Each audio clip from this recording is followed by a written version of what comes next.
Konnichiwa, what's up?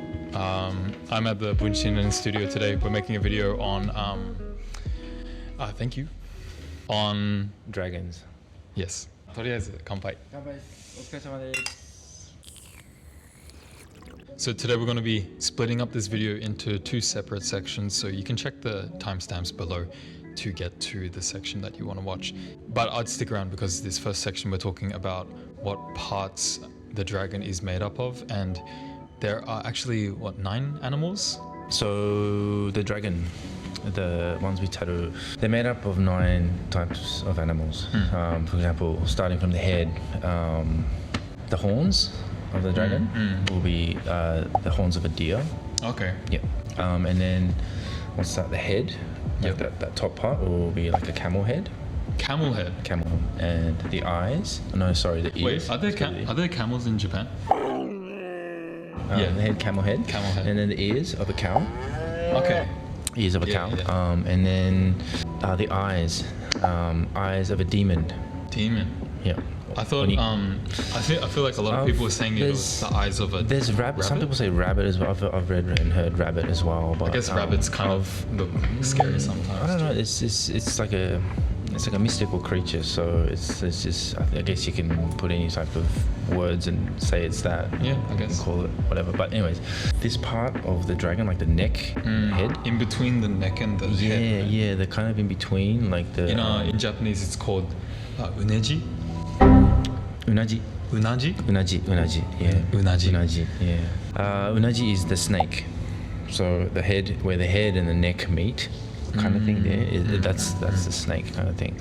And then the belly of the dragon is kind of like the snake belly again, but like the ripply kind of. Yeah, like mizuchi, and like a repetitive pattern, kind of like a pipe with like grooves, kind of thing. Yeah.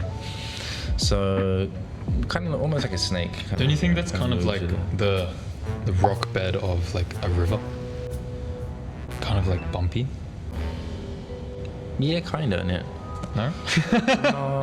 I can't lie there. If it's nice and even and So we have the uroko, which is like the scales of a koi, like a fish, which is like the scales of the dragon. Yeah, so you got the head, and you got the horns, and you got the neck, and then it's obviously the neck turns into that body. And the koi is very, very important to this whole thing, right? Yeah, I'll explain a little bit about later how the koi is important in regards to dragon. Yeah, and then you got the tsume, which is like the claws. It's like an eagle.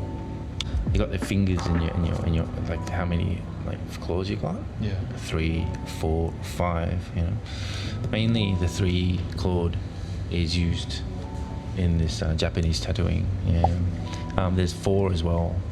Yeah. Ah. Yeah. Eagle claws. Obviously for the feet claw as well, and then you got that palm part. On your feet as well, the sole bit. Yeah. That's the tiger. Oh. Yeah. So when you kind of want to draw a dragon the way you want to draw it, or make it a bit unique, or these are the main kind of references. This is our microphone, by the way. So we just mentioned that the koi fish is the body of the dragon, and there's some cool story about a koi fish, right? Yes, the transformation kind of story. They talk about the success story. Obviously, the koi swims upstream, goes to this big waterfall called the Dragon's Gate. Apparently, this waterfall exists in China, and these kois every year they swim upstream to mate or something. It might be a seasonal thing, but anyway. Okay. They get to this spot called the Dragon's Gate and try to swim up this big waterfall, which is impossible to swim up. Apparently these droplets fall down like arrows. They feel like they're kissing arrows. So it's really tall. Yeah, it's really nothing will get up this thing. Anyways, the koi swims up this thing, transforms and turns into a dragon, and then it kind of that's the story of success. So every tattoo in regards to like traditional stuff, it captures the moment of this dragon going up. It starts with a koi. Will be like you can even call it like a baby dragon koi. Just your normal koi. Just your normal koi, a carp, and then it's gonna obviously start swimming and transform, and it's gonna turn into this kind of like a half koi, half dragon Hybrid. Yeah, it transforms and it turns into this kind of half-looking koi thing, with the koi dragon head usually, and then the koi body, bakegoi it's called, and then that's gonna keep on going up, and then it's gonna turn into that classic dragon-looking thing with the claws and the flames coming up. And stuff. Yeah, which is like the ryu, the dragon. And that's kind of like what you see on most Japanese style traditional that's the horimono. most vigorous stage of its success. You know, it's at its prime kind of thing, kind of like a. Do you think that you've tattooed this the most out of all of these forms? It's the most common in regards. Actually, well, I guess the koi is quite common as well. Koi is very common. The dragon's very common as well, and then the bakegoi is not so common, but it's pretty common, I reckon. Okay. The least common one is the state after the dragon. So it evolves even more. Yeah, it transforms again, and it turns into this thing called an oryu. The arms and the legs go back into the body, or I don't know if they fall off. I don't know what happens, but today is that they go on. Yeah. Okay. and these wings come out. Oh, wings. Yeah, it starts to fly around, and then obviously that's the ultimate state of this transformation.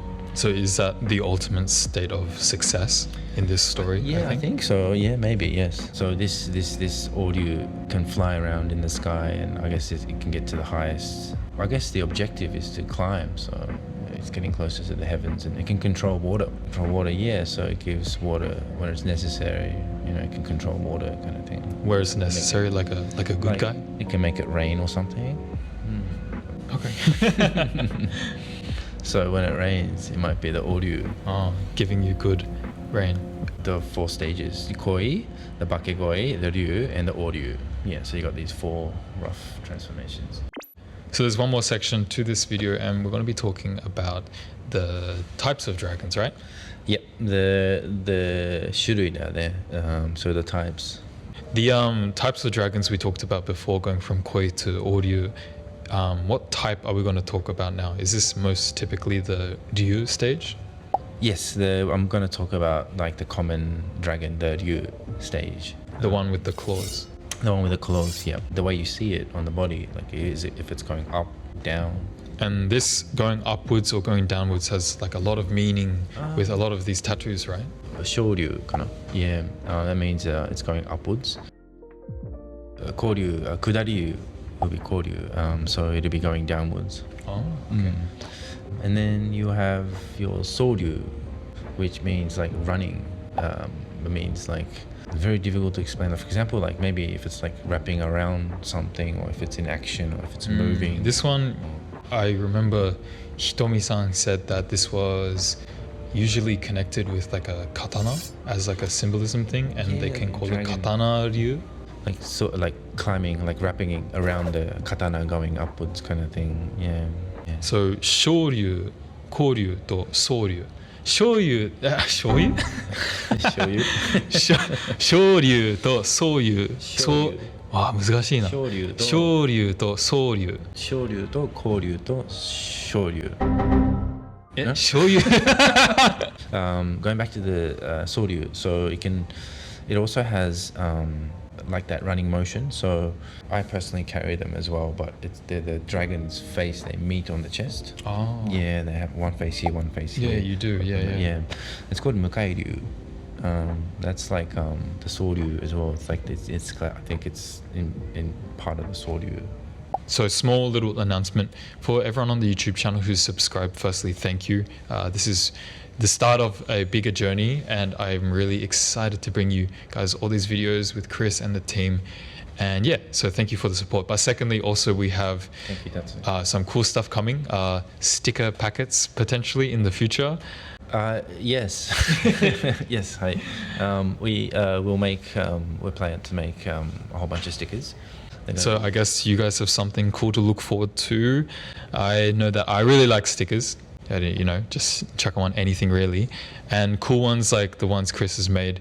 Yeah, honestly, can't wait for you guys to check it out because they're going to look really cool. And yeah, まあ、ありがとうございます。ありがとうございました。